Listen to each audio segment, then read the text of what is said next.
Talaga ba? Bakit? Sobrang sakit bang isipin kung paano mo napabayaan si Pepay? Alam mo, gusto kong isipin na oo, hindi mo sinasadya at hindi mo ginustong mamatay ang anak natin, pero anak ng putya naman oh. Tingnan mo nga tong bahay na to. Sinong di magkakasakit dito? Ang dumi-dumi, ang kalat at... Nagkasakit siya dahil sa pagiging burara mo. At alam mo kung ano masakit? Kitang-kita kong mga peklat at kurot at latay ng anak mo sa katawan niya. Tapos ngayon iiyak ka na, akala mo naging mabuti kang ina? Tama na. Wala kang karapatang sabihin yan. Pareho lang kayo ng kapatid mo. Wala na kayong ginawa kundi sisihin ako. Magsama-sama kayo sa impyerno. Maliligo ka rin sa sarili mong dugo gamit ang aking kakayahan na bumasa ng pangyayari sa nakaraan. Nakikita ko kung ilang taon ang sinaktan mo nang walang kalaban-laban at lalo na kung anong ginawa mo sa kapatid ng aking pinakamamahal na manugang na labis na nagdadalamhati ng dahil sa'yo. Dapat sa mga daliri mo, mapasakamay man o paa ay hindi na mapakinabangan. Kaya dapat na madurog yan gamit ang martilyo. Nagsisimula pa lamang ako, umaaray ka na. Tama na. Bakit mo ako pinahihirapan? Magpakita ka. Papatayin kita. Taon 2016. Si Quijor, 9:00 ng gabi, panay ang kamot ng batang si Pepay sa kanyang buong katawan, maging sa kanyang ulo. Umiingit-ingit pa yon, dahilan para mapabalikwas naman si Baby, ang ina ng bata na nasa 6 na taong gulang pa lamang. Sinabayan pa yon ng pag-ubo ni Lolo Fred, tatay naman ng asawa ni Baby. Ay naku, kung bata ka, natulog ka na naman, hindi naglilinis ng katawan mo. Nakakainis, hindi rin ako makatulog sa... Ano ba naman? Parang may gumagapang sa balat ko. Ay, kaliligo ko lang naman kanina bago matulog ah. Isa pa tong tandan to. Hoy, magpatulog ka naman. Gabi-gabi na lang ako napupuyat sa kakaubo mo. Tubig, pahingin tubig at makati ang lalamunan ko. Baby! Ay, bahala ka dyan. Nakakainis. Tubig! Bigyan mo ko ng tubig! Oo na. Hindi ka ba marunong maghintay, ha? Padabog siyang naglakad papunta sa kusina. Nagkalat ang gamit sa mesa at ganun din ang hugasin sa lababo. Napangyuwi pa yon nang muntik na siyang magapangan ng ipis. Sa sala naman ay wala rin sa ayos maging ang pwesto kung saan nakalagay ang katamtamang laki ng papag na nagsisilbing higaan ng matandang may sakit at noon ay nag-uulyanin na rin. Makikita kung gaano na kakapal ang alikabok sa sahig at maging ang agyo sa kisame at dingding. Bagamat malinis sa katawan ang babae ay hindi maalam sa gawaing bahay at sadyang tamad yun. Kaya naman mula nang magtrabaho ang asawa niya sa Maynila ay wala ng kaayusan ang kanilang bahay. Ay, ang hirap naman kapag walang ibang maasahang kumilos dito sa bahay. Ang dami kong hugasin bukas tapos maglalaba pa. Dumagdag pa sa alalahanin ko, matandang to. Buti sana kung nandito yung anak mo eh. Ay. Matapos kumuha ng tubig ay naiinis na lumapit yon sa matanda na patuloy pa rin sa pag-ubo. Nanginginig ang kamay ni Lolo Fred na inabot ang isang baso ng tubig. Baby, nagugutom ako. Gusto ko ng gatas. Aba, ayos ka rin talaga ah. Anong akala mo sa akin ha? Utusan? Hello? Pasalamat ka't nagtsatsaga akong aligaan ka para sa anak mo. Pero alam mo ba, sukang-suka na ako sa'yo. Nagagalit ka sa akin. Hindi na lang ako iinom ng gatas. Kaya lamang ay nagugutom ako, baby. Nang makapasok na sa kwarto ang babae, ay pinagpag niya ng kaunti ang sapin ng kanilang kama na halos nang gigitata na dahil ilang linggo niya nang hindi napapalitan. 3 basket na rin ng labahin ang noon ay punong-puno na dahil tinatamad pa yon maglaba. Mas marami pang panahon yon para mangapit bahay at makipagtsismisan o di kaya naman ay magsugal at uminom kasama ang kanyang mga kaibigan na wala ring ibang inatupag kundi puro bisyo. Gutom! Gutom ako, baby! Pepay! Gutom si Lolo! Manahimik ka nga dyan, tanda. Hindi ka nakakatuwa. Kung ako lang sa labas kita patutulugin eh. Puiset, para kang hindi pinakain kanina. Ay, nakakainis talaga. Makati po, nanay. Ay, ano ka ba naman, Pepay? Huwag mong kamutin at magtatanong na naman ng papa mo kapag nakita niya yung pantal at sugat mo. Ano ba naman kasi at hindi mo pa magawang asikasuhin ang sarili mo. Puros kayo pabigat sa buhay ko. Ay! Mababakas ang maraming kagat ng lamok sa braso at paa ng bata. Marumi rin ang kuko sa kamay at paa, ganun din ang suot noong damit na hindi man lamang pinalitan ng kanyang ina kahit nakita na ang lagay noon. Sa tuwing sumasapit ang gabi, maririnig ang huni ng mga bubwit na animoy naghahabulan sa buong kabahayan. Maganda at mabango pa naman ang may katamtamang laki ng bahay kung titingnan yon sa labas, dahil yun lamang ang madalas linisan ng babae. Kinaumagahan, pagkatapos magligpit ni Baby ng mga hinugasan niyang baso, pinggan at iba pa, ay nagprito din yon ng itlog at tuyo para sa kanilang almusal. Naghahain na rin siya ng kanin para sa matanda nang biglang tumawag ang asawa niyang si Rene. Babe, kumusta kayo dyan? Gising na ba si tatay at ang prinsesa natin? Okay naman sila. Tulog pang anak mo. Si tatay naman umiinom ng gatas. Hindi na naman ako nakatulog na maayos kagabi. Ay, babe, baka naman pwede na siyang bumalik dun kay Ate Neri. Nahihirapan na talaga ako. Alam mo naman sa pagpapaligo pa lang ng tatay mo at pagpapalit ng diaper, hirap na ako eh. Ang hirap kaya ng walang katuwang. Pasensya ka na, babe. Pero salamat pa rin kasi kahit nahihirapan ka, inaalagaan mo na maayos si tatay. Konting tiis na lang. 1 buwan na lang naman ay doon na ulit siya kay ate. Wala naman kasing problema kung dito na siya, pero baka naman pwede tayong kumuha ng katulong para hindi na ako nahihirapan. Babe, gustuhin ko man, hindi naman pwede dahil hindi naman kakayanin ng budget natin. Kakapusin tayo kapag kumuha pa tayo ng katulong. Alam mo namang ang dami natin pinagkakagastusan. Bakit? Sino bang mas nakikinabang sa pinapadala mo? Hindi ba't ang tatay mo? Ang mahal-mahal ng gatas niya, pati na rin ang diaper. Kaya wag mong isipin na nagpapakasarap kami ng anak mo sa perang pinapadala mo, ha? Babe, wag ka namang magalit. Hindi naman yun ang ibig kong sabihin. Alam ko, pagod ka lang. Hindi bale, dadagdagan ko na lang yung perang ipapadala ko mamaya, ha? Pasensya ka na talaga. Mag-iingat kayo dyan. Tatawag na lang ulit ako kapag... Hindi pa man natatapos magsalita, ay pinatay na agad ni Baby ang tawag ng kanyang asawa. Puiset, magpadala ka kung gusto mo. Ang dami mo pang sinasabi. Ayaw mo kumuha ng katulong? Akala mo naman kakayanin ko lahat ng obligasyon dito sa bahay? Ay, kung bakit pa naman kasi? Ang tagal naman kasing matigok ng matandang to.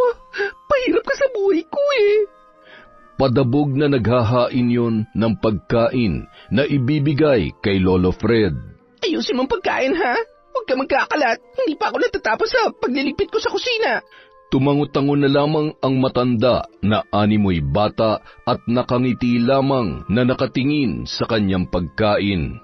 Naiinis na pinagmasdan yon ni Baby, sabay tumalikod na lamang at tumungo sa kwarto nila ng kanyang anak. Pepay, bumangon ka na dyan. Mag-almusal ka na at may pupuntahan ako maya-maya. Maligo ka at... Ay, ultimo pagpalit ng damit at paghugas ng paa mo, hindi mo pa magawa. Kaya mo naman na, iaasa mo pa talaga sa akin. Ay, itsura nito. Kainis. Bumangon ka na. Maligo ka muna bago ka mag-almusal, ha? Kahit 6 na taon pa lamang ang kanyang anak, ay hindi niya na yon inaasikaso. Madalas kapag walang pasok, iniiwan niya lamang ang bata sa bahay habang nagsusugal o nakikipag-inuman. Bagamat bata at sabik sa laro ay halos inaabot yon ng gabi sa labas.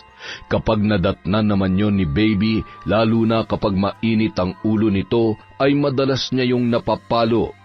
Ilan sa mga kapitbahay ang nakakapansin sa gawin ng babae, ngunit hindi naman nila pinakikialaman yun. Batid rin nila na madalas nung pinagagalitan na parang bata ang ama ni Rene. Samantala, habang nag-aalmusal ang mag-asawang sina Neri at Alvin, gayon din ang nag-iisa nilang anak na lalaki na si Renren, ay tumawag naman sa kanila si Rene. Hindi kasi mapakaliyon at nababatid niyang hirap na nga ang kanyang asawa sa pagbabantay sa kanilang ama. Pasensya na kayo ni Kuya Alvin ha. Usapan naman talaga natin na tig-anim na buwan tayo sa pag-aalaga kay tatay. Kaya lang, naaawa na ako kay baby. Mukhang nahihirapan talaga siya. Wala namang problema. Dapat sinabi mo na agad. Di bale, isa sa mga araw na to ay susunduin na namin si tatay doon. May kailangan lang muna kaming tapusin ngayong linggo. Kaya hindi muna namin siya masusundo agad. Pero baka makadaan kami doon bukas. Kukumustahin din namin na mag-ina mo. Salamat ate ha. Pasensya na talaga ha. Ay, okay lang bunso. Huwag ka na mag-alala. Ikaw, kumusta ka dyan? Okay lang naman ako ate. Nakakamiss na kayo at nakakapagod magtrabaho dito pero kailangan magtiyaga para sa pamilya eh. Ganun talaga. Sabi ko naman sa'yo, ibang-ibang buhay binata sa may asawa na eh. Pero okay lang naman yan. Ang importante, maibigay mo ang pangangailangan ng pamilya mo at maayos ang kalagayan nila. Miss ko na rin si tatay at si Renren. Lagi ring hinahanap si Pepay. Paano kasi, sabik sa kalaro at ngayong pasukan na, hindi ko na gaanong hinahayaang lumabas, lalo na ngayong nauusang dengue. Nakakatakot kaya. Dengue? Oo, dito at maging sa Karatig Barangay. Paalalahanan mo yung asawa mo na ingatan ang unikaihan nyo ha. Dapat lagi ring malinis ang bahay. Baka mapuno ng lamok yon. O sige na, ingat ka na dyan bunso. I love you. I love you too ate. Ingat din kayo dyan ha. Salamat. Mukhang problemado yata si bunso ah. Siguro nag-away sila ni baby. Ay. Di naman mawawala yun sa mag-asawa. Ano ba raw ang problema? Wala naman siyang ibang sinabi maliban kay tatay. Dad, kailangan na natin kunin dun si tatay. Nahihirapan na daw si baby. Siyempre, nasanay kasi yun na nakaasa na lang lahat kay Rene. Ngayon nasa malayo ang asawa niya, malamang sa malamang, mahihirapan talaga siya. Ay, bisitahin muna natin sila bukas, Dad, ha? Tapos, sa susunod na linggo, sunduin na natin si tatay. Tapusin muna natin ang pagde-deliver ngayong linggo ng mga order sa ating coco jam at peanut butter. Sige, Emi. At para makita rin natin ang lagay nila doon. Pwede naman na dito muna si Obet at si Nanay kapag nandito na ulit sa atin ang tatay mo para kapag busy tayo, may mag-aasikaso sa kanya. Ay, salamat, Dada. Buti na lang at napakabait ng mister ko. Napakaswerte ko talaga sa'yo at ng anak mo. Mi, higit na mas maswerte ako sa'yo. At obligasyon ko na pasayahin ka at ang anak natin. Oh, tingnan mo. Tatahi-tahimik lang yan pero ang dami na naman nakain. Patingin nga ng tiyan si Daddy. Gusto ko pa nga po, Daddy. Mami, gusto ko pa po ng egg. Oh, ayan. Sige lang anak ko, kumain ka lang at mahirap na. Baka mangayayat ang taba-ching-ching namin. Dahil araw ng Sabado noon, isinama nila sa pagde-deliver si Renren gamit ang kanilang sasakyan. Kung minsan naman ay iniiwan nila yon sa nanay ni Alvin na si Lola Weng. Samantala, nang matanggap ni Baby ang padala ng kanyang asawa, ay napalitan ang inis nito ng magandang ngiti. Nak, Pepay, bantayan mo munang lolo mo ha. Dito ka lang sa loob at may pupuntahan lang ako. Gusto ko pong sumama, Mama. Please po. Hay nako, hindi marunong umintindi. Kasasabi ko lang diba, babantayan mong lolo mo at baka mamaya kung ano pa mangyari dyan, ako pang masisi.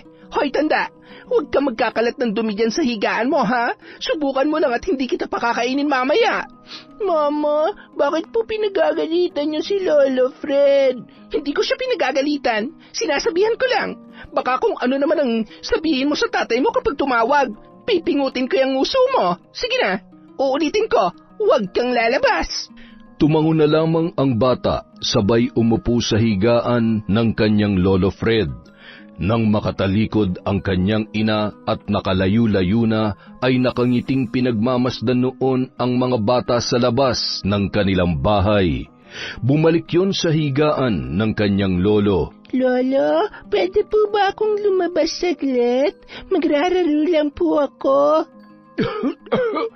Sige apo, huwag ka magtatagal at baka bumalik na yung masungit na babae. Sino nga yun? Si Mama po yun, Lolo. Opo, nakakatakot si Mama kapag nagagalit. Huwag niyo po akong isusumbong, Lolo, ha? Mabilis na tumakbo sa labas ng bahay si Pepay at nakipaglaro sa mga batang noon ay masayang naghahabulan. Bandang 5:00 ng hapon, sakay ng van ang mag-anak matapos mag-deliver sa Karatig lalawigan. Dadaanan nila si Lolo Fred bago umuwi sa kanilang bahay. May dala rin silang prutas at tinapay bilang pasalubong. Mami, pwede po kami maglaro ni Pepay? Oo naman, anak. Alam ko namang miss mo na ang pinsan mo. Kaya lang, hindi tayo gaano magtatagal doon, ha? Sa susunod na linggo, sa bahay naman natitira si Lolo, kaya siguradong mapapadalas ang pagdalaw ni Pepay at ng tita mo. Maiba ako, Mi. Ano kayang pinagkakaabalahan ngayon ni Baby? Wala naman. Nahihirapan na nga raw siya sa pag-alaga kay tatay. Paano pa kaya kung may iba siyang trabaho? Baka pati yung bata mapabayaan niya na. Nang makarating sila sa bahay ni Baby ay agad nilang nakita ang naglalarong si Pepay kasama ang ibang mga bata. Tinutokso pa yon ng ibang bata dahil sa magulo ang buhok at maraming kuto. Sinaway naman ni Neri ang mga batang yon, sabay nagsitakbuhan sa kani-kanilang mga bahay. Diyos ko, kang bata ka. Daig mo pa napabayaan ng nanay mo, ah. Bakit ganyan ang itsura mo? Ang dumi-dumi ng damit mo at nandinimahid ka na. Nasaan bang mama mo? Halika nga sa loob, magbihis ka. Nako, basang-basa ka ng pawis. Okay ka lang ba? Sinaktan ka ba nila? Hindi po, tita. Kaya lang po, pinagtatawanan po nila ako. Sabi nila, may kuto at maasim daw po ako. Wala po si mama. Umalis po. Hindi ko po alam kung saan siya pumunta. Huwag ka nang umiyak, Pepay. Maligo ka na lang palagi. Mag-shampoo ka ng buhok para mawala yung kuto mo. Kawawa naman tong batang to, oo. Bakit hindi niya na lamang sinama kaysa hinayaan niyang ganito ang itsura ng anak niya? Ay, pagpasok nila sa bahay ay halos masuka si Neri nang bumungad sa kanila ang masangsang na amoy at napailing-iling siya sa sobrang kalat ng mga gamit sa bahay. Halos maiyak pa siya nang makita ang kalagayan ng kanyang ama. Napakabaho noon at nanlalagkit na ang buhok. May sugat na rin sa likod at nanlilimahid ang unan at kumot na ginagamit ng matanda. Katulad ni Pepay, napakarami ng pantal sa katawan na hindi malaman kung dahil ba sa kagat ng lamok o surot. Tatay! Dad, tingnan mo. Paano niya naatim na ganito ang lagay ni tatay? Diyos ko, napakasalaula naman. Mas mabuti pang bago umalis si Rene ay ibinalik na nila sa atin si tatay kesa naman sa ganitong kalagayan niya. Aalis na ako dito. Sasama ako sa iyo, anak. Ayoko sa masungit na babae. Opo, tatay. Kukunin ko na po kayo ngayon din. Wala akong pakialam kung nasaan siya. Mabuti na lang wala dito ang baby na yan dahil utang na loob. Ay, baka hindi ako makapagtimpi kung ano pa masabi ko sa kanya. Pepay, anak, gusto mo bang sumama sa tita? Lagi bang ganitong itsura ng bahay ninyo? Tumangutango naman ang bata na animoy sumasang-ayon sa mga sinabi ng kanyang tiya Neri. Baka naman mapasama tayo kung pati ang bata isasama natin. Hindi. Gusto ko lang malaman ni Rene kung gaano kapabaya ang asawa niya. Sinasabi ko na nga ba darating ang araw na to eh. Akalain nung pati sarili niyang anak pinababayaan niya. Paano niya nagagawa maglakwatsa habang ganito ang lagay ng... Ay, bahay pa ba to o basurahan? Nakakadiri. Hindi na rin sila nagtagal. Kumuha si Neri ng damit para kay Pepay at dahil marami namang naiwang damit si Lolo sa kanilang bahay ay hindi na sila nagdala ng mga naluma na at marumi ang pagkakalabang damit. Pinaliguan muna ng madalian ni Neri ang kanyang pamangkin at binihisan. Maliban sa pantal ay nakita niya rin ang mga pasa at latay nito sa katawan. Hindi ko mapapalampas ang kapabayaan niyang ito. Napaka-arte niya at may nalalaman pa siyang pagod na, tapos ganitong madadatnan ko dito. Napakasinungaling niya, pabaya at saksakan ng burara. Hawak ni Renren ang kamay ng kanyang pinsan palabas ng bahay at binuhat naman ni Alvin si Lolo Fred para isakay sa kanilang van. Samantala, bandang 7:00 ng gabi dumating sa bahay si Baby. Malayo pa ay natanawan niya na ang napakadilim nilang bahay. Lintik na batang to, nakatulog na yata at kahit pagbukas ng ilaw ay hindi na nagawa. Ay! Nang makapasok sa loob, agad niyang kinapa ang switch ng ilaw sabay na pakunot noo nang wala ang matanda. Tumungo siya sa kanilang kwarto, ngunit wala rin doon si Pepay. Pepay? Pepay! Nasaan sila? Agad siyang lumabas at nagtanong-tanong sa kanilang mga kapitbahay. Manong, nakita niyo po ba si Pepay? May nakita po ba kayong pumunta sa bahay kanina? Nawawala po kasi si Pepay at saka si Tatay Fred. Ay, teka. Oh, may nakita nga akong pumunta dyan kanina. Isinama yung anak mo at saka yung matanda. May dalang sasakyan at may kasama rin na batang lalaki. Ano? Ay, sige po. Salamat, Manong. Nagmamadali siyang pumasok sa kanilang bahay na gulong-gulo pa ang kanyang isipan. Hindi pwede. Anong gagawin ko? Baka kung ano pang sabihin ng matanda at ni Pepay kay Ate Neri. Kailangan ko na magmadali. Bit-bit ang kanyang maliit na bag, lakad-takbo yung lumabas at naghanap ng tricycle na masasakyan papunta sa kapatid ng kanyang asawa. Samantala, pinaliguan din na mag-asawa si Lolo Fred at nilinisan ang mga sugat noon. Hindi mapigilang mapaluha ni Neri nung mga sandaling yon. Kinunan niya ng larawan ang kanilang tatay at ipinasa sa kanyang kapatid na si Rene. Nagulat naman ang lalaki sa kanyang nakita, dahilan para siya ay mapatawag. Ano nangyari, ate? Bakit nandyan na sa'yo si tatay? Teka, nandyan din si Pepay? Hinatid ba si tatay na mag-ina ko? Hindi. Dumain kami sa bahay niyo kanina para bisitahin sila pero hindi ko inaasahan na ganun ang madadatnan namin. Hindi ko na alam kung bahay pa ba yun o basurahan. Ay, hindi mo man lang ba nakikita ang lagay ng bahay niyo, ng anak mo, o ni tatay kapag nagvi-video call ka? Ate, hindi eh. Sandali lang naman kasi kami kung mag-usap at lagi siyang abala at nagmamadali. Maayos naman yung anak ko kapag nakakausap ko siya.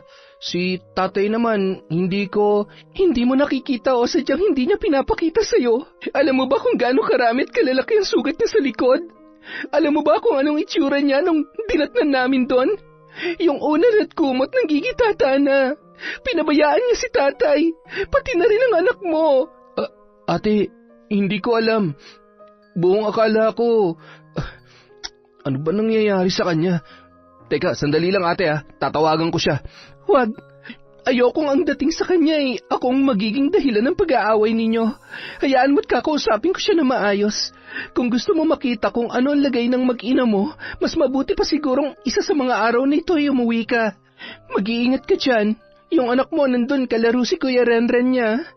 Ay, pati pala anak niyo napapabayaan niya na.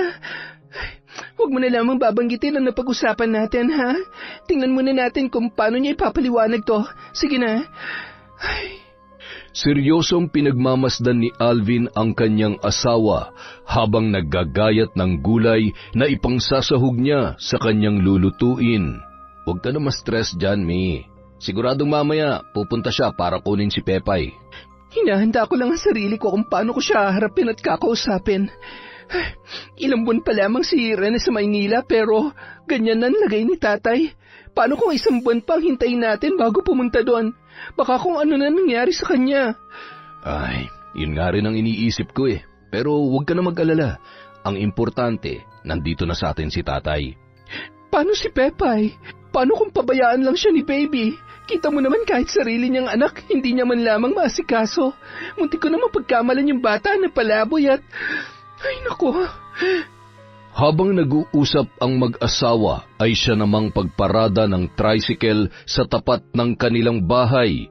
Nagkatinginan ang dalawa, sabay sumenya si Neri na tingnan ni Alvin kung sino ang dumating. Pagbukas ng pinto, agad naman bumungad ang noon ay nagmamadaling pumasok sa kanilang tarangkahan na si Baby. Ate? Ate Neri! Oh, Baby, ikaw pala. Tuloy ka. Nasa kusina ang ate mo.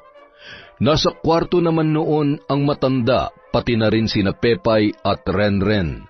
Dumiretso sa kusina ang babae. Ate, alam ko nandito sina Tatay at Pepay. Bakit nyo naman sila sinama dito nang walang pasabi sa akin? At bakit naman hindi? Hindi naman kami ibang tao kaya hindi ka dapat mag-alala. Higit sa lahat, dito sa amin siguradong nasa maayos silang kalagayan. Hindi namin pababayaan si Tatay at lalo ng pamangkin ko. Pwede bang ako naman na magtanong? Saan ka galing kanina? Nag-grocery. Bumili ako ng mga kakailanganin namin sa bahay. Mga diaper ni Tatay, gatas, at saka... Oh, bakit hindi mo dinala? Sana naman napakinabangan, hindi ba? Isa pa, gaano ba kahirap alagaan si Tatay? Nauubos na bang oras mo sa kanya, kaya hindi mo na magawang maglinis ng bahay? At pati anak mo napapabayaan mo na? Palalampasin ko tong ginawa mo ngayon, pero sa susunod, sisiguruhin ko na makakarating na to sa kapatid ko. Huwag niyo akong tinatakot dahil wala naman kayong alam. Hindi ko pinababayaan ang anak ko. Wala kayong karapatan na questionin ang pagiging ina ko. Hirap na ako sa pag-aalaga kay Tatay, tapos kayo pang galit? Ingrata! Pepay! Pepay, anak! Kuya, nandiyan na si Nanay. Sige na, Pepay. Sa susunod na lang ulit tayo maglaro. Pupuntahan na lang kita sa classroom mo sa Lunes pagkatapos ng klase namin, ha? Opo, Kuya. Bye-bye. Nanay, nandito po ako. Tingnan mo, Nanay, oh. Ang ganda ng buhok ko po, oh. Tinirintas po ni Tita kanina. Halika na, uuwi na tayo. Tumakbo pa ang bata sa kusina para yumakap at humalik sa kanyang tita Neri, gayon din sa kanyang tito Alvin. Pagkatapos ay hinawakan na noon ang kamay ng kanyang ina at agad na silang umalis. Nakita mo na? Siya pa ang galit? Ay, alam mo, naiintindihan ko na kung bakit sa umpisa pa lang talagang hindi na magaan ang loob ko sa kanya. Pasalamat siya, mahal na mahal kong kapatid ko, kaya sinuportahan ko sila kahit nalabag sa loob ko. Huwag ka na magalit. Siguro naman ay mahihiya na siya. Hayaan mo na lamang na mag-usap sila na maayos ni Rene. Higit na mas kilala siya ng kapatid mo dahil ilang taon na rin sila nagsasama. Yun na nga ang kinakatakot ko eh. Pakiramdam ko marami siyang tinatago sa kapatid ko. Ay, kita mo naman yung ugali niya kanina. Unti-unti nang lumalabas ang sungay niya. Sa kabilang banda, nang makarating ang mag-ina sa kanilang bahay, ay ramdam ni Pepay ang galit ng kanyang nanay. Hawak ang kanyang braso matapos bumaba ng tricycle. Halos kalad ka rin na siya noon papasok sa kanilang bahay. Aray ko po, nasasaktan po ako. Bakit po kayo nagagalit sa akin? Bakit nagagalit? Nagtanong ka pa talaga? Sabihin mo nga sa akin, may sinumbong ka ba sa tita Neri mo, ha? Wala po. Hindi po ako nagsumbong. Wala po akong sinabi. Siguraduhin mo lang. Nakakainis. Pumasok ka na sa kwarto at matulog ka na. Pero nagugutom po ako. Gusto ko po ng... Hindi mo ba narinig ang sinabi ko? Ang sabi ko, pumasok ka na sa kwarto. Huwag mong umbusin ang pasensya ko, Pepay, dahil talagang tatamaan ka sa akin. Kinuha na nun ang pamalo na manipis na kawayan, kaya naman napatakbo na lamang ang bata papunta sa kanyang silid habang humahagulhol. Bigla namang tumunog ang cellphone ni Baby, dahilan para makaramdam siya ng kaba sa kung ano ang sasabihin sa kanya ng kanyang asawa. Itigil mo na yung pag-iyak mo. Tumatawag ang tatay mo. Hello, babe? Napatawag ka? Kumusta? Tumawag ka na ba kay ate? Tumawag ba siya sa'yo? Hindi naman. Bakit? May problema ba? Wala naman. Ano kasi, nandun na si tatay. Dinaanan nila kanina. Ganun ba? Di mabuti naman para makapagpahinga ka. Si Pepay nga pala. Pwede ko bang makausap yung anak ko? Ay, naku, napagod sa kakalaro kanina. Ganun ba? Kumain na ba siya? Ang aga niya naman yatang matulog ngayon. Di bale bukas tatawag ulit ako. Namimiss ko na kasi siya eh. Sige babe, bukas na lang. Huwag ka mag-alala, kumain na kami sa labas kanina kasi nga, hindi ba nagpadala ka? Pagkatapos naming mamili, nag-grocery pa kami ni Pepay. Mabuti naman kung ganun. Sige na babe, ingatan mo ang anak natin ha. Ikaw din, mag-iingat ka dyan. Mahal na mahal ko kayo ng anak natin. I love you babe. Mag-iingat ka rin dyan. Bye! Ay, buti naman at hindi nagsumbong yung kontrabida na yon. Nagpalinga-linga yun sa kanilang sala at nang makita ang naiwang hinigaan ng matanda ay agad siyang kumuha ng sako at isinilid agad yun sa loob. Dapat sa mga to sinusunog. Ngayon wala na matandang yon, wala na akong iintindihin pang iba. Aba, ano sila sinuswerte? 2 buwan ako nagpakahirap sa matandang yon. Bakit ako mag-aalaga ng hindi ko naman kaano-ano? Ni hindi ko nga naranasan na mag-alaga ng sarili ko magulang tapos, over my dead body. Ay, buti na lang talaga panalo ako sa sugal at nagkita kami ni Brandon. Kaya lang, wala na. Tuluyan na nasira ang araw ko dahil sa neri na yon. Busog pa naman ako. Siguro naman, nagmerienda ang batang to sa bahay ng kontrabida niyang tiyahin. Makatulog na nga rin. Pinagpaganya na lamang ng bahagya ang sapin ng kanilang kama at maya-maya lamang ay mahimbing na siyang nakatulog. Bandang 12:00 ng gabi, nagising yun nang biglang maramdaman ang labis na init at sinabayan pa ng panginginig ng buong katawan ni Pepay.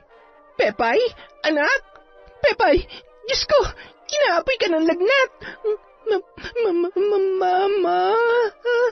Nakaramdam ng labis na pagkabahala si Baby nang makita niya ang pagdurugo ng ilong ng kanyang anak. Agad niyang kinarga ang bata at kinuha ang kanyang bag, sabay patakbo na pumunta sa paradahan ng tricycle. Manong, dalhin mo kami sa ospital. Bilisan mo! Anak, Pepay, ano ba nangyayari sa'yo? Nang makarating sa ospital ay agad naman yung inasikaso ng mga nurse at doktor. Matapos masuri ang dugo at maobserbahan, napag-alaman nila na may sakit na hepatitis A ang bata at bagsak na bagsak ang platelets count ng dahil sa dengue. Lumipas ang 3 araw, hindi niya pa sinasabi ang totoong lagay ni Pepay sa kanyang asawa, lalo na't kapabayaan niya ang dahilan ng pagkakasakit noon. Maliban sa pinamamahayan na ng lamok ang kanilang bahay, ay maduming paligid din ang dahilan kung bakit nagkaroon ng hepatitis ang bata. Anong gagawin ko? Paubos ng tago kong pera. Hindi na sapat to para makabili ng gamot na irereseta sa kanya bukas. Ay, sasabihin ko na ba? Bakit ba naman kasi nangyayari to? Buisit naman talaga eh. Habang pinagmamasdan ni Baby ang muka ng kanyang anak na noon ay hindi umiimik at tila ba natatakot pa na mapagalitan ng kanyang ina nung mga sandaling yon. Halatang halata ang panghihina ng bata at tila nahihirapan din sa paghinga. Nung araw ding yon, maliban sa kulay itim nitong dumi ay mayroon na rin yung mga pasa, pagsusuka ng may dugo, at may dugo na rin ang kanyang gilagid. Tinapat na rin si Baby ng doktor na kritikal na ang kondisyon ng bata. Hindi pwede mawala sa akin ang anak ko. Gawin niyo lahat. Buhayin yung anak ko kahit anong mangyari. Pakiusap. Pagalingin niyo siya. Pepay, hindi mo naman iiwan si nanay, hindi ba? Nay, napapagod na po ako. Gusto ko nang magpahinga. Si tatay, wala pa po ba siya? Gusto ko pong makita si tatay. Basta, huwag kang susuko, ha? Huwag ka mag-alala. Tatawagan at pauwi natin ang tatay mo. Hindi mo kami pwedeng iwan. Ipangako mo yan. Kung hindi, magagalit sa'yo si nanay. Ay, naku, Diyos ko. Alam kong marami akong pagkukulang bilang ina. Marami akong kasalanan, pero huwag naman pong ganito. Ako na lang po ang pasakitan nyo. Ibigay nyo na lang po sa akin ang sakit ni Pepay. Dahil sa lagay ng bata ay napilitan na siyang tawagan si Rene para ipaalam ang totoong sitwasyon ng kanilang anak. Babe, sorry. Alam ko magagalit ka kaya hindi ko agad sinabi sa iyo eh. Ano bang nangyayari? Pinapakaba mo naman ako eh. Kahapon tawag ako ng tawag, hindi mo naman sinasagot. Babe, pwede bang umuwi ka na? Ngayon na. Kung maaari sana. Umuwi? Ngayon na? Bakit biglaan naman yata?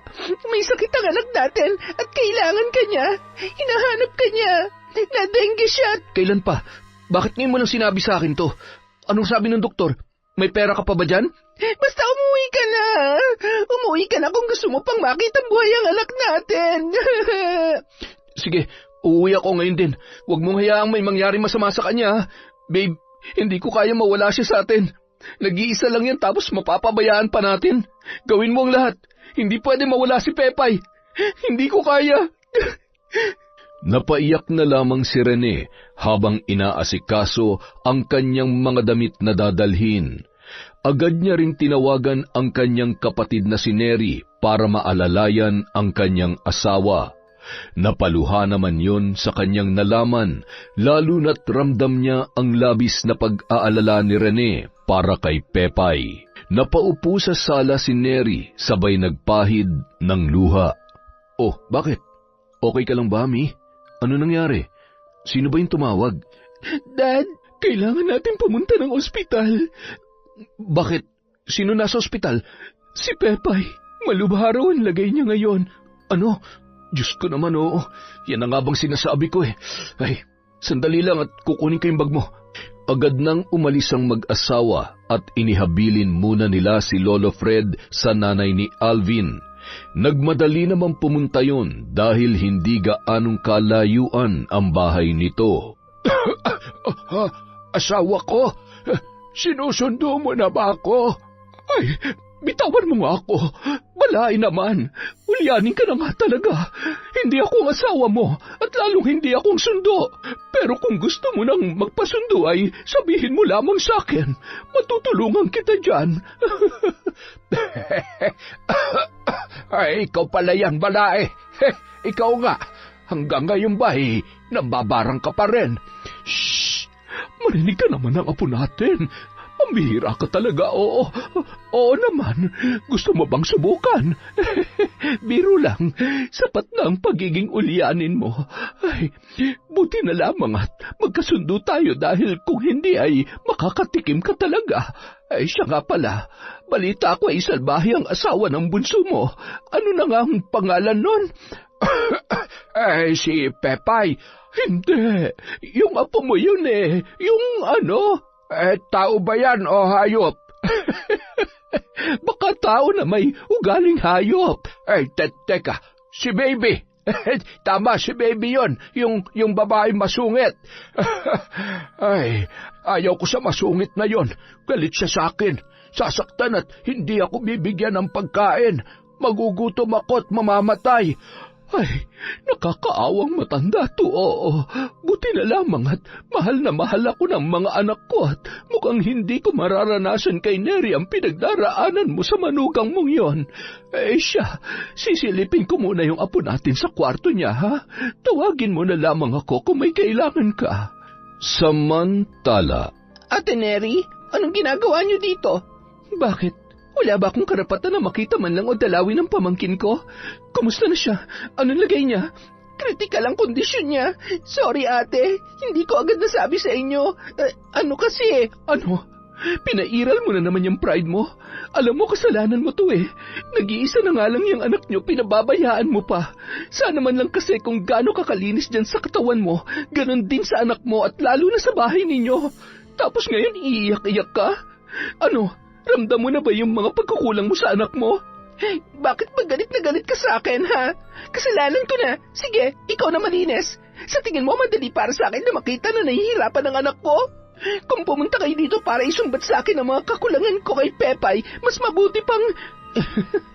Hindi mo pwedeng ipagkait sa akin ang pamangkin ko. Kaya sa ayaw at sa gusto mo, dadalawin namin siya at aalagaan. Huwag kang pala desisyon dahil konting-konti na lang, baby.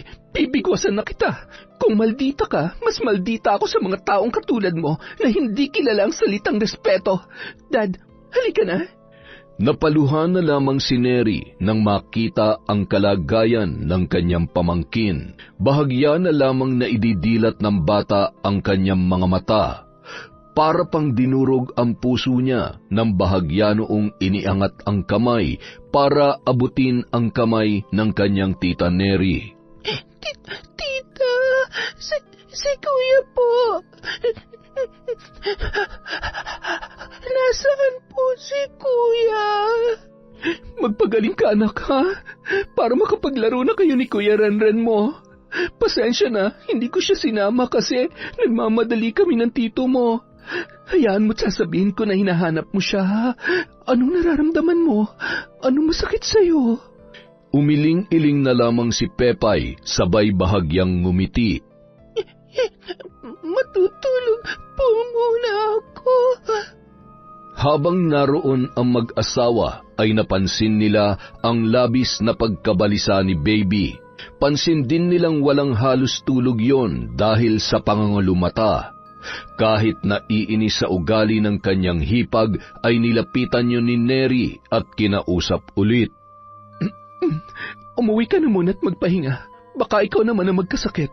Bumalik ka na lang bukas ng tanghali para makatulog ka. Kami na munang bahala dito. Tumango na lamang ang babae, sabay nagpasalamat. Nung mga oras na yon, ramdam niya pa rin ang pagmamalasakit ng kapatid ng kanyang asawa sa kabila ng hindi nila pagkakaintindihan. Kinabukasan, halos magkasabay lang na dumating sina Baby at Rene na dumiretso na sa ospital. Habang naglalakad papunta sa silid kung saan naroon ang kanilang anak, ay may naririnig na siyang malalakas na hagulhol, dahilan para mapatakbo ang lalaki. Nabitawan niya ang kanyang bag na dala ng madatnan na nag-aagaw buhay at pilit na sinasalba ng mga doktor ang kanyang anak. Ilang segundo lamang, tuluyan nang nag-flat ang linya sa life machine. Indikasyon ng kawalan ng buhay ng kanyang pinakamamahal na anak na si Pepay. Hindi. Bakit mo ko iniwan, anak? Bakit hindi mo hinintay si tatay? Bakit? Diyos ko, bakit mo kinuha agad sa akin ang anak ko? Pepay! Patawarin mo ko. Anak, patawarin mo si nanay. Mahal na mahal kita. Ibinurol ang bata sa isang viewing chapel sa tulong na rin ng mag-asawang Alvin at Neri. Halos sila na rin ang nagpuno ng kulang sa pambayad sa bil sa ospital at maging sa punerarya. Makalipas ang ilang araw matapos ang burol at mailibing si Pepay, walang ibang ginawa si Rene kundi linisin ang kanilang bahay. Hindi yun umiimik at hindi rin kinakausap ang kanyang asawa. Ano ba? Hindi mo ba talaga ako kakausapin? Para naman akong tanga dito. Alam mo kung galit ka, sige, magalit ka sa akin. Sabihin mo, saktan mo ako kung gusto mo, pero huwag naman ganito. Akala mo ba madali ito para sa akin? Hindi lang ikaw ang nawalan ng anak. Ako ang nagbuntis, nagluwal, at araw-araw nakasama niya, kaya higit na mas masakit para sa akin ang pagkawala niya. Talaga ba? Bakit? Sobrang sakit bang isipin kung paano mo napabayaan si Pepay? Alam mo, gusto kong isipin na oo, hindi mo sinasadya at hindi mo ginustong mamatay ang anak natin, pero anak ng putya naman oh. Tingnan mo nga itong bahay na to. Sinong di magkakasakit dito? Ang dumi-dumi, ang kalat at...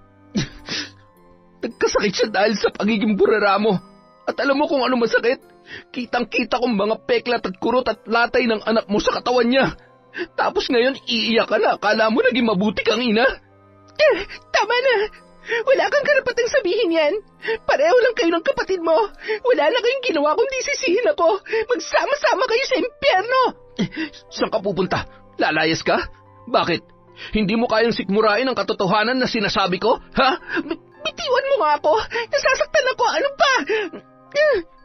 Nang makakita ng kutsilyo, ay agad na hinawakan yun ni Baby at itinutok sa kanyang asawa. Sige, subukan mo akong pigilan. Hindi ako magdadalawang isip na saksakin ka. Akala mo ay pagpipilitan ko sa iyong sarili ko? Bakit? Ikaw lang ba lalaki sa mundo? Nandilim ang paningin ni Rene dahil sa mga sinabing yon ni Baby. Nakipag-agawan siya sa kutsilyo at aksidenteng nasugatan sa braso ang kanyang asawa. Tila nahimasmasan naman yon nang makita ang dugo sa sugat nito. Hayop ka! Pagbabayaran mo to! Mula ngayon kalimutan na natin ang lahat. Ayoko na sa'yo! Maghiwalay na tayo! Baby, bumalik ka dito! Pumunta si Baby sa isang malaki ngunit lumang bahay kung saan nakatira si Brandon. Oh, bakit nandito ka? Butit nakalusot ka sa asawa mo. Sandali, may sugat ka.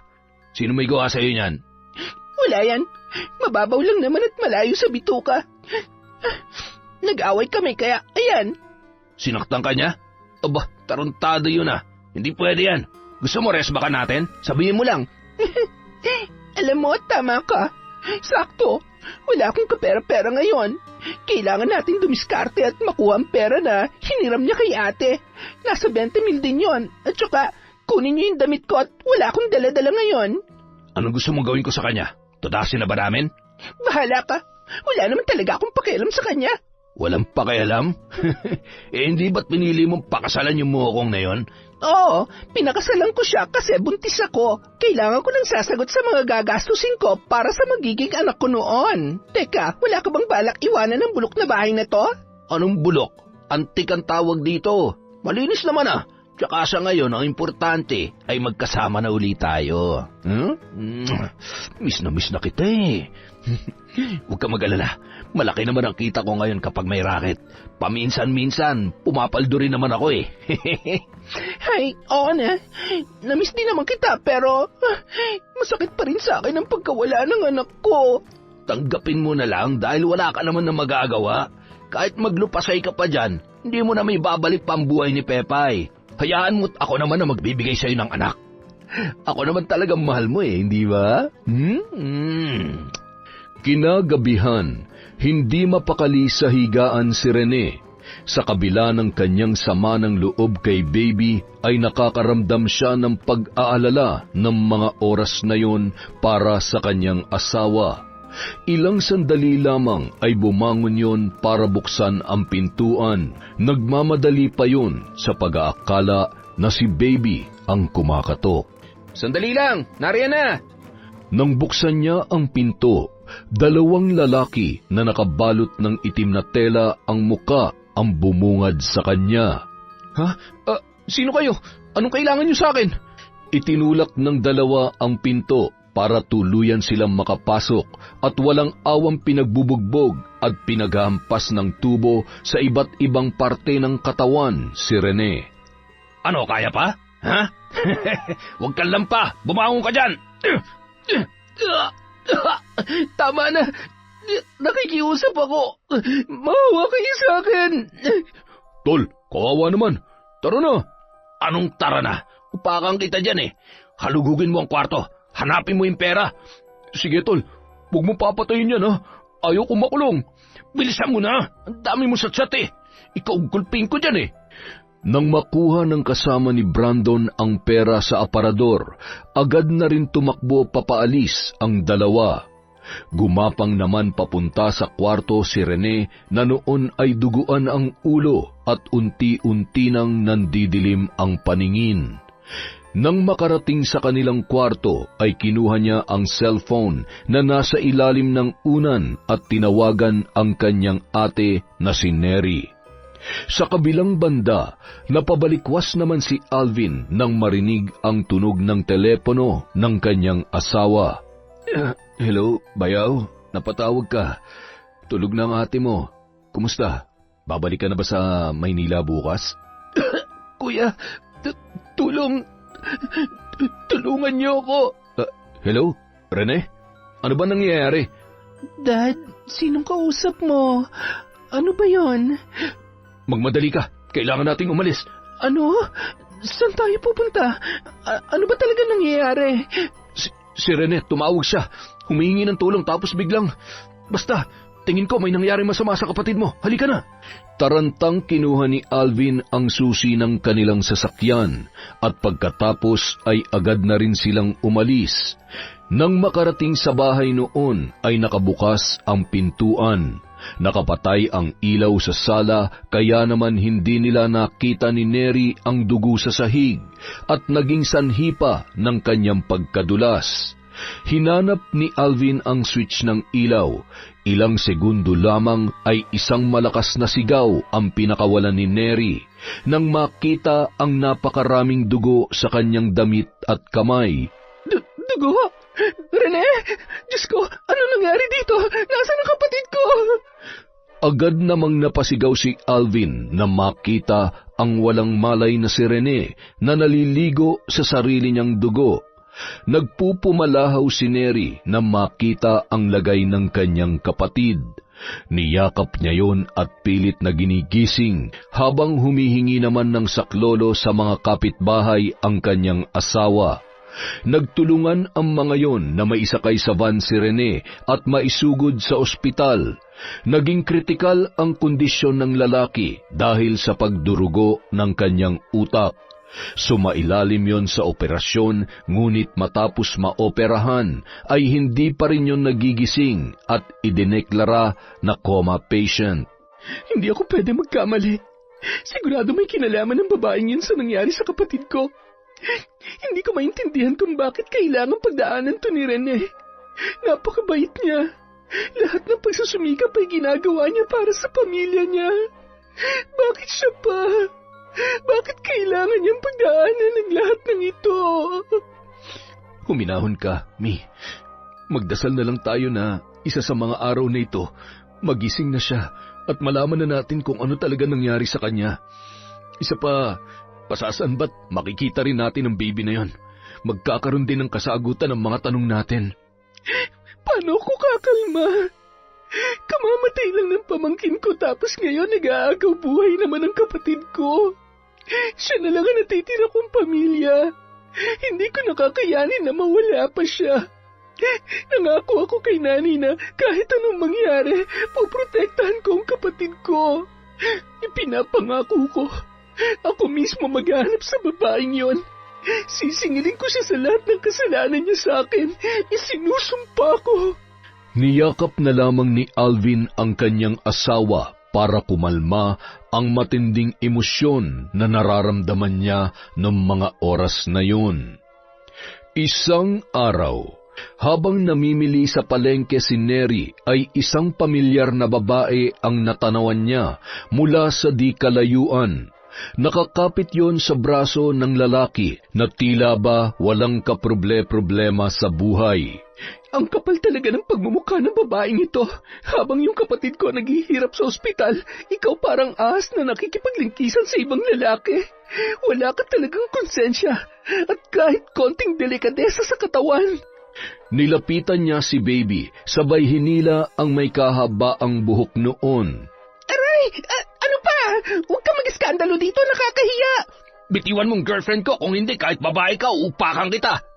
Hindi ako natatakot sa'yo, kahit gaano ka pakalaki at kung saang impyerno ka man nanggaling. Girlfriend mo to? Kailan pa?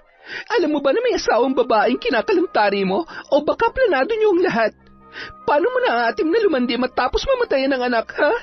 Hindi ka man lamang nagluksa? Alam mo ba kung ano nangyari sa kapatid ko? O kayo may kagagawan ng sa kanya? Ano? Kayo ba? Sagutin niyo ang tanong ko. Bitiwan mo nga ako. Sobra ka na, ha? Wala ka nang ginawa kundi sisihin ako sa lahat. Nakipag-iwalay na ako sa kapatid mo kaya wala na akong alam sa kung ano man ang nangyayari sa kanya. At pwede ba? Huwag ka masyadong nagmamagaling at umaasta na mas nanay ka pa ni Pepay kesa sa akin. Dahil sa totoo lang, hindi mo naman siya kaano-ano. Hindi siya anak ng kapatid mo. Huh? Anong sabi mo? Hayop ka talaga. Manloloko ka. Hindi kita mapapatawad. Hoy, kahit mamatay man ako, hindi ako lalapit para humingi ng tawad sa'yo. Sige, tandaan mo yung sinabi mo. Ikaw at ikaw, hindi talaga ako basta-basta nagpapatawad. Mabait naman ako. At hindi ko nahahayaang gumastos pa para maipakulong kayo. Pero gusto kong malaman nyo na maniningil ako. Agad nang umisi at tumalikod si Neri. Pinagtitinginan naman ng mga tao sina Baby at Brandon na punong-puno ng panghuhusga. Masyado namang makati ang babaeng yan. Hindi na nahiya. Hay! Ano man tinitingin-tingin nyo at binubulong-bulong nyo dyan, ha? Mga chismosa kayo? Tse, ang mabuti pa ang pakialaman nyo na lang, yung pabulok nyo ng mga paninda. Nang makauwi ang dalawa, ay agad naman yung inusisa ni Brandon tungkol sa mga sinabi nito kay Neri. Ay, nakakasira talaga ng araw.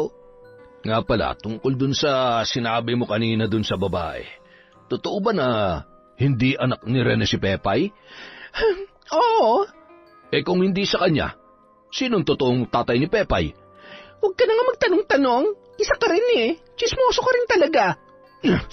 Alam mo, baby, napipikon na rin ako sa'yo, ha? Nagtatanong ako na maayos. Huwag mo akong ginagawang tau-tauhan at tanga katulad ng asawa mo. Sabihin mo sa akin ang totoo. Ako ba? Ako ba ang totoong ama ni Pepay? Ano ba? Nasasaktan ako. Oh, ikaw nga. Sorry kung nilihim ko sa'yo.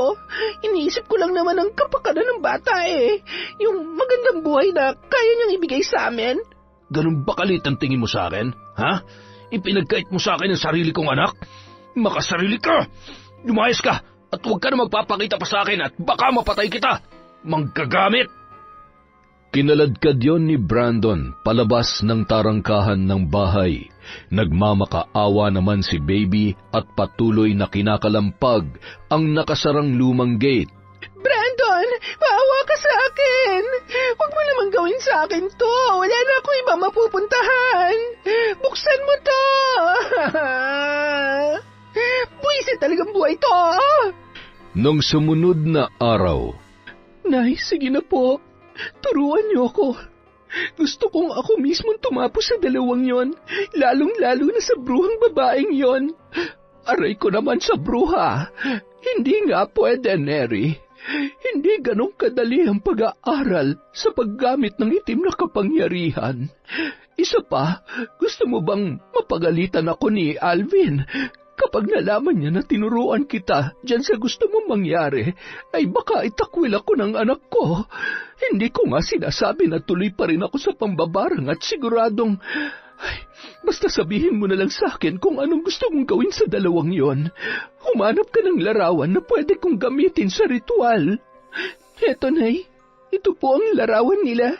Nakita ko sa isang social media account ni Baby. Kahapon ko lamang nalaman kung gaano kasinungaling ang babaeng yon. Mula sa pagpapaako niya sa bata at kataksilan niya mula umpisa pa lang ng relasyon nila. Ginamit niya lamang ang kapatid ko. patuloy na nag-usap ang dalawa at pinagplanuhan kung anong pagpapahirap ang gagawin nila kina Baby at Brandon. Pagsapit ng gabi, masayang nakatanaw si Neri sa maitim na ulap ng kalangitan na may kasama pang pagkulog at pagkidlat. Siguradong sa mga oras na ito ay nagsisimula na sa pagre-ritual si Nanay. Gusto ko na sa susunod na pagdalaw ko sa ospital, may maganda na ako may babalita sa kapatid ko. May paghihiganti ka na namin, bunso. Samantala, Ay, ano na naman bang ginagawa ni Nanay? Masilip nga. Kanina pa bulong ng bulong eh. Di ako makatulog na maayos. Teka, aba, sabi ko na nga ba eh. Huli ka ngayon. Tulungan niyo at pagtibayin ang sumpa ng sakit at kamatayan para sa mga taong nagkasala at hindi nararapat ng kapatawaran. Bulaga! Lagot ka! Isusumbong kita kay Kuya. Sabi na nga ba hindi talaga kayo marunong pagsabihan eh. Kulit niyo talaga, Nay. Tigil niyo na nga yan. Sino na naman bang binabarang niyo? Ay, aba, kung makapagsalita ka parang akala mo ay akong anak mo ah. Ano, ako na magmamano sa'yo? Huwag mo akong pinakikialaman at alam ko kung ano ang ginagawa ko. Yang bibig mo, itiko mo yan. Kung ayaw mong tahiin ko yan ang pinakamahabang karayom na pantusok ko dito sa manika ko. Ay, wala kang respeto. Kita na nagre-ritual ay bigla kang sisingit dyan. Pasagin ko kaya yung itlog mo. Lagyan mo ng gapas yung tainga mo para hindi mo ako marinig. Pinapainit mo ang ulo ko eh. Humanda ka talaga sa akin mamaya, ha? Mag-uusap tayo. Nay, sorry na. Joke lang po yun. Sige ho, tudasin nyo na yung mga yan.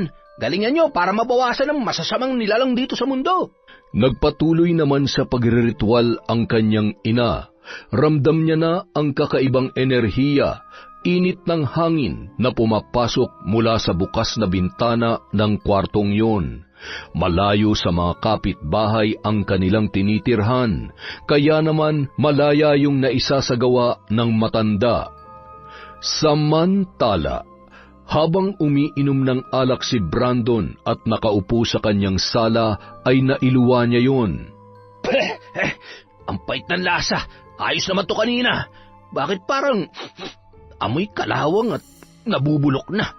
Ay, kakasipilyo ko lang naman.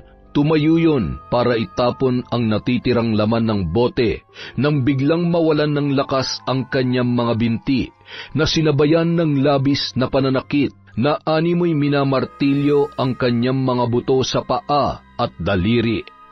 Ang sakit! Ano nangyayari sa paa ko? Lintik na! Pilit yung tumayo, kaya naman natumba ulit at nabasag ang hawak nitong bote na tumama naman sa kanyang muka. Napunit ang balat niya sa pisngi, sabay bumulwak ang dugo. Samantala, Maliligo ka rin sa sarili mong dugo, gamit ang aking kakayahan na bumasa ng pangyayari sa nakaraan.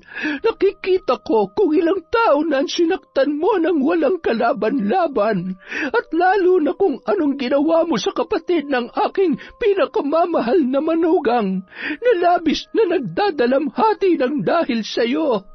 Dapat sa mga daliri mo, mapa sa kamay man o paa, ay hindi na mapakinabangan. Kaya dapat na madurog yan gamit ang martilyong ito. Nagsisimula pa lamang ako ay umaaray ka na kaagad. ilang segundo lamang ay narinig ng lalaki ang nakakatakot na bulong ng halakhak. Tama na! Bakit mo ako pinahihirapan? Magpakita ka!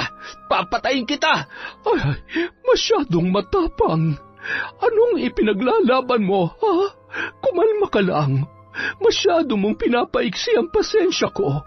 Maghintay ka lang dahil ito na ang magiging katapusan mo, Pogi. Hindi mapigilan ni Brandon na damputin ang mga basag na bubog sa sahig habang gumagapang ang lalaki. Nanginginig ang duguan niyang mga daliri sa kamay habang inilalapit niya sa kanyang bibig ang bubog. Ayan, nguyain mo na maigi, hangal. Hindi ako pwede mamatay. Ayoko pang mamatay. Sa kabilang banda, matapos makapasok sa bahay si Baby ay pasilip-silip naman yun sa labas. Inilak niya ang pinto para makasiguro na walang basta-bastang makakapasok doon. Wala ring dapat makakita sa kanya dahil nababatid niya na may alam na ang mga yun sa mga nangyari. Hindi pwedeng malaman ni Neri na nandito ako. Ay, maalikabok, pwede na to. Buti na lang may pagkain pa dito. Kung hindi, mamamatay na ako sa gutom. Kailangan mong umisip ng paraan kung paano kumita ng pera at magpakalayo-layo. Ay, pero paano? Teka, ibenta ko kaya tong bahay. Tama, ang talino ko talaga. Agad yung nagpunta sa kwarto at hinanap ang mga dokumento ng bahay. Nang makuha ay napangisi pa yun at tatayo na sana nang biglang umikot ang kanyang paningin, sabay na bitawan ang plastic envelope na kanyang hawak. Nahihilo ko't nahihina. May nakain ba akong sira? Bakit ko Hindi ko maimulat ang mga mata ko. Ang sakit ng tiyan ko. At bakit parang ang lamig? Pilit niyang pinapakalma ang kanyang sarili at umayos yun ng higa habang nananatiling nakapikit ang mga mata. Bigla na lamang may narinig yon na maliit na yapak, sabay ay may kung anong lumundag sa kama at naalog ang kanyang ulo. Wag! Wag! Itigil mo yan! Nahihilo ako! Ano ba? Nanay? Hindi mo ako mahal, nanay? Pepay, anak! Ikaw ba yan? Masama ka. Dapat sa'yo mamatay. Mga kaibigan kong daga at ipis, tulungan niyo ako. Pahirapan niyo siya at huwag niyong tigilan, ha? Wag! Sino ka? Demonyo ka? Huwag mong gagamitin ang anak ko para takutin ako. Diyos ko, nababaliw na ba ako? Binabarang ba ako? Ilang sandali lamang narinig niya ang paghuni ng daga at naramdaman niya ang paglundag ng mga yon sa kanyang higaan na sinabayan pa ng mga ipis na sumusuot sa kanyang damit at maging sa butas ng kanyang katawan. Nginatngat ng daga ang kanyang laman. Napahiyaw yon sa sakit hanggang sa mapuno ang kanyang bibig ng naglalakihang ipis at bumara ang mga yon sa daluyan ng hangin na naging dahilan ng kanyang pagkamatay. Samantala, Tingnan mo nga naman ang kapalaran, hindi ba? Maayos sana ang buhay mo kung naging mabuting ina ka at asawa. Hindi mo sana dadanasin ito. Kaya lamang ay ganyan ang ugali mo. Ang mga tulad mo ay walang konsensya. Iniisip mo lamang ang sarili mong kapakanan, kaya naman kahit makasakit at manloko ng iba, ay walang pakialam, mangyari lamang ang gusto mo. Pasensya ka na, dahil ikaw rin naman ang higit na nagdusa sa kasalanan at kasinungalingan mo. Ngayon, habang naglalakbay ka patungong impyerno, punong-puno ng pagsisisi, ay tuluyan ka pa ring uusigin ng iyong konsensya. Makalipas ang mahigit 1 linggo, isa sa mga kapitbahay nila Rene ang tumawag sa kapatid nito dahil sa masangsang na amoy na umaalingasaw mula sa loob ng bahay. Agad namang nagtungo roon ang mag-asawang sina Alvin at Neri. Nang makarating sila ay may mga opisyal na ng barangay na naroroon. Sinira nila ang pinto para makapasok at makita kung ano ang umaalingasaw doon. Sumambulat sa kanila ang nabubulok na bangkay at may katabi rin yung 7 kalansay ng daga at mga ipis na gumagapang sa higaan. Lahat ng naroon ay nasuka. Nakilala naman agad ni Neri ang damit noon. Natitiyak niya na sa hipag niya yon na si Baby. Ipinanganak na burara, mamamatay na burara. Nakakaawa ka sana pero dapat lamang yan sa'yo. Ipinalibing nila agad ang babae ng mismong araw na yon. Samantala, nang makauwi sa bahay ay napapansin naman ni Alvin na tila ba masayang-masaya ang kanyang asawa sa hindi maipaliwanag na dahilan. Ay, Mi, mag-usap nga tayo. Sige, bakit Dad? May problema ba? May kinalaman ka ba sa nangyari kay Baby? Ako? Wala Anong pinagsasasabi mo dyan? Masaya lang ako na finally wala na siya sa buhay natin at sigurado ako na kapag nagising na ang kapatid ko, hindi na sila magkikita pa. Ayaw ko nang maalala pa ni Rene ang sakit na dinulot sa kanya ng babae na yon. Ay, ano na lang ang mararamdaman niya kapag nalaman niya na sa ilang taon nilang nagsama bilang mag-asawa, niloloko lang pala siya nun. Alam mo, hindi ko pinagsisisihan na minahal natin si Pepay dahil mabait naman talaga yung bata. At isa pa, wala naman siyang alam sa lahat ng mga nangyari. Mi, alam ko kapag nagsisinungaling ka. Asawa kita. Kilala ko ng bawat kilos at kahulugan ng mga ngiti mo. Dad, sige, Aaminin ko na sa'yo. Sorry. Hindi ko na napigilan ang sarili ko na ipabarang ang babaeng yon. Sobrang punong-puno na at hindi na makatao yung ginawa niya sa kapatid ko eh. Yun na nga. Kailangan mo pa bang gumanti? Ay, mami naman. Hindi ba sabi ko sa'yo, ipagpasa Diyos na lang natin ang lahat. Isang malaking kasalanan ng gumanti. Alam ko naman yon. Pero bago naman ako nagdesisyon na ituloy ang plano ko laban sa kanila, paulit-ulit ko nang hinihiling sa Diyos na sana mapatawad niya ako sa gagawin kong kasalanan. Kung hindi ako mapapatawad ay tatanggapin ko yon.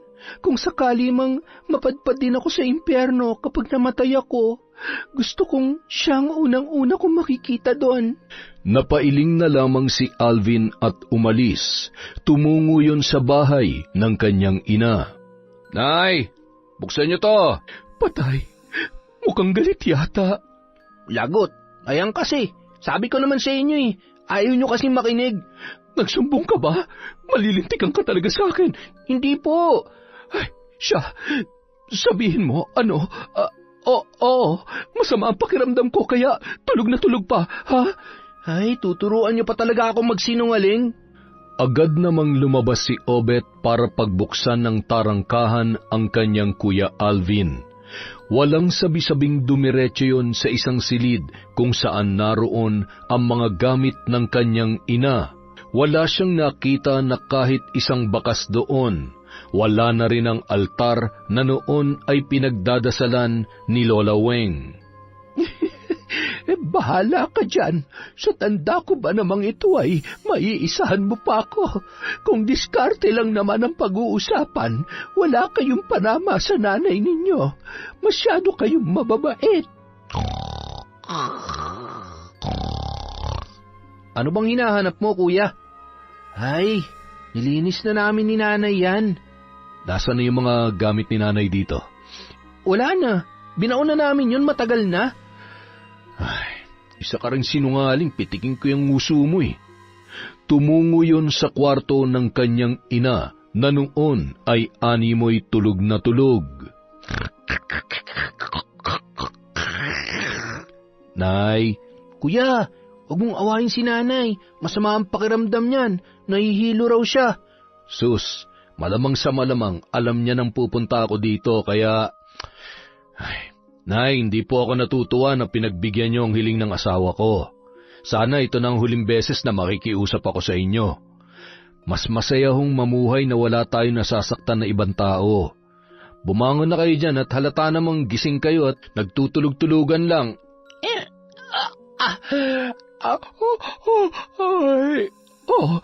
Alvin, anak, ikaw pala. Kanina ka pa ba?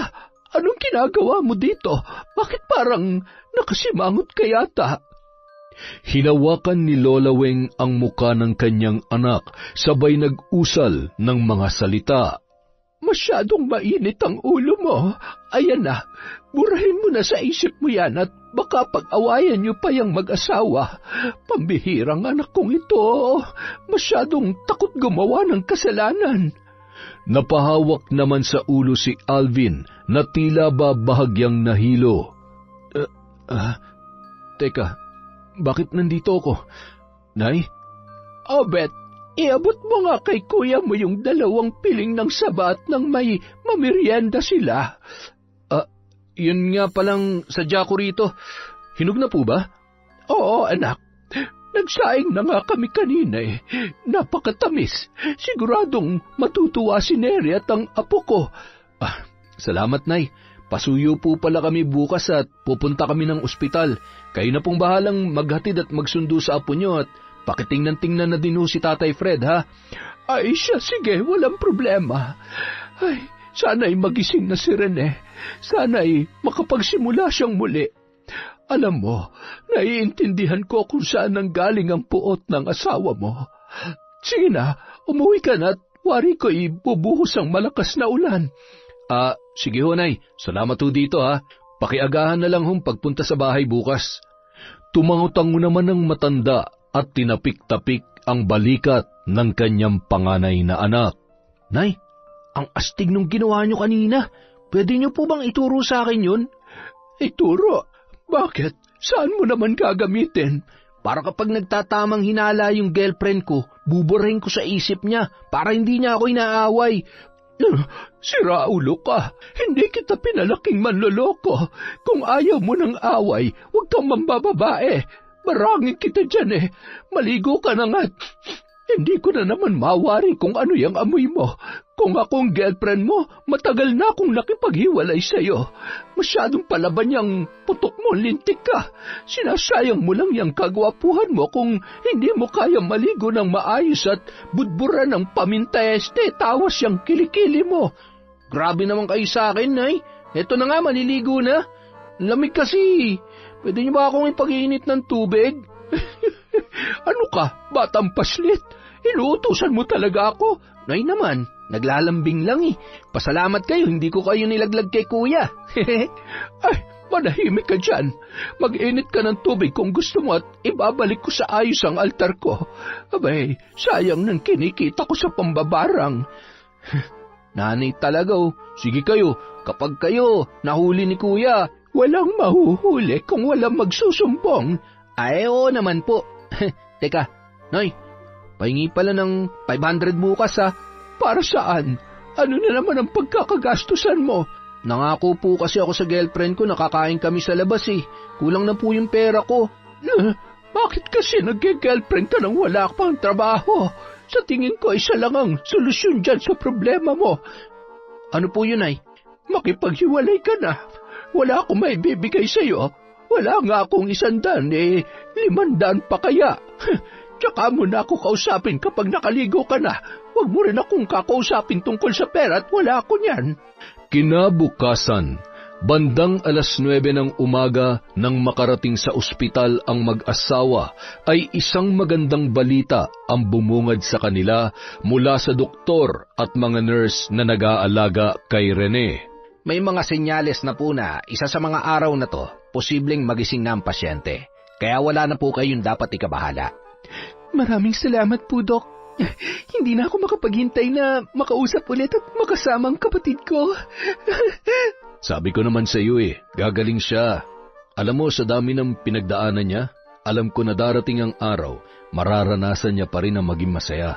Malay mo, makatagpo pa siya ng taong kaya rin siyang mahalin at alagaan. At higit sa lahat, yung hindi siya lolokohin. Tama ka. At kapag dumating ang araw na yon, ako na yata ang pinakamasayang ate sa buong mundo. Salamat din, Dad, ha. Salamat kasi lagi kang nandyan. Sa dami ng mga nangyari nitong nakaraan, hindi ko alam ang gagawin ko kung wala ka. Salamat sa pagmamahal mo sa akin at maging sa kapatid ko. Napakaswerte ko dahil napakabuti ng puso ng asawa ko. I love you, Mi. Yon! Isa na naman pong malupit na kwento mula sa Kwentong Enteng. Maligayang araw po ng Lunes sa inyong lahat. Meron po tayong shout out. Simulan po natin kay Celia Tolentino. Hi po kay Vilma Bautista, kay Aida Sikander. Hello po kay Rosalina Bugayong, kay Meng Moral. Shout out din po kay Aneng Lee. Hi po kay Beth Mercado, kay Rose Jule Paulo, Nadine Usman. Hello po kay Kim Bara, kay Mamalin Agpoon from John Chris. Hello po sa Osmeña family of Gumaca, Quezon, kay Mafe at kay Jack Omanya. Hello po kay Marife Ramos, kay Lydia Lopez, kay Finky Rusi 14, kay Christy Gaitan, Desiree de los Santos. Shout out po kay Robert Crimen, kay Roslyn Jimenez, kay Chris Gel Mamado, kay Analie Vallega, kay Resel Galope, kay Glory Marinas. Hello po kay Bicolanang Magayon, Prince Lloyd Diaz. Hi din po kay Rebecca Lopez, kay Chat Advincula, kay Vicky Yabut, kay Eric Manzo, kay Froilan Ranyada. Hello po, happy birthday po. Tama po ba, Ma'am Febe Ranyada?